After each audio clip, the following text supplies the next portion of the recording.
ঠিকানা হবে মাটির বিছানা গো তোমার আসল ঠিকানা হবে মাটির বিছানা গো তোমার আসল ঠিকানা। খুব সুন্দর ভাষা লিখছেন বাবা। আরে আপন জনের কান্না যেদিন তুমি সবাই শুনতে পাবে, আরে বুক ফাটিবে তো মুখ খুলবে না কেমনে জবাব দিবে, আর বুক ফাটিবে তো মুখ খুলবে না কেমনে জবাব দিবে।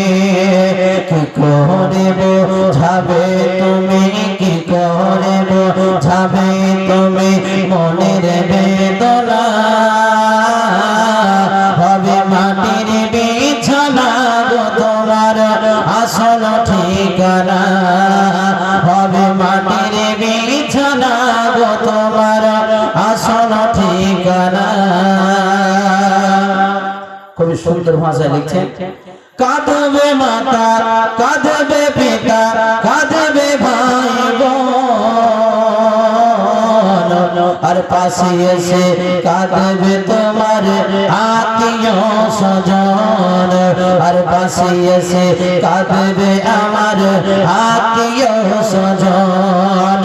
কাঁদবে মাতা, কাঁদবে পিতা, কাঁদবে ভাই বোন, আর পাশে এসে কাঁদবে আমার আত্মীয় স্বজন, পাশে এসে কাঁদবে তোমার আত্মীয় স্বজন।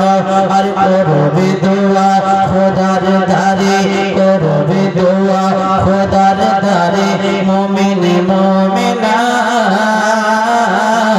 হবে মাটির বিছানা গো তোমার আসল ঠিকানা হবে মাটির বিছানা গো তোমার আসল ঠিকানা। সুন্দর ভাষায় কবি লিখছে। পৃথিবীতে যখন আমরা এসেছিলাম খালি হাতে এসেছিলাম, তাই না? কেউ কিছু নিয়ে এসেছিলাম, নিয়ে আসি না। খুব সুন্দর ভাষা বলছে।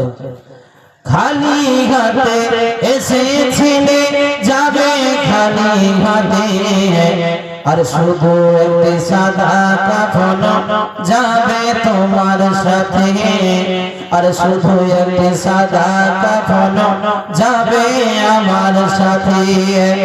বাড়ি আপনার সঙ্গে যাবে না, টাকা পয়সার সঙ্গে যাবে না, বাড়ি গাড়ির সঙ্গে যাবে না, আপনার ধন দৌলত সঙ্গে যাবে না।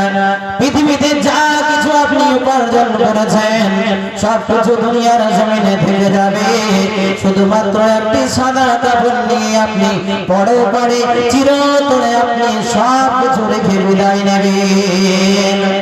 কবি সুন্দর ভাষায় বলছেন।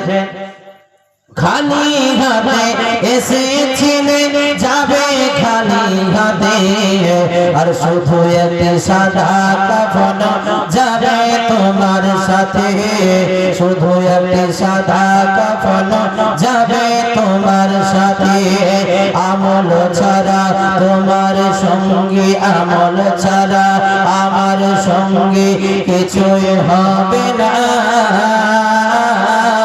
হবে মাটির বিছানা গো তোমার আসল ঠিকানা হবে মাটির বিছানা গো তোমার আসল ঠিকানা।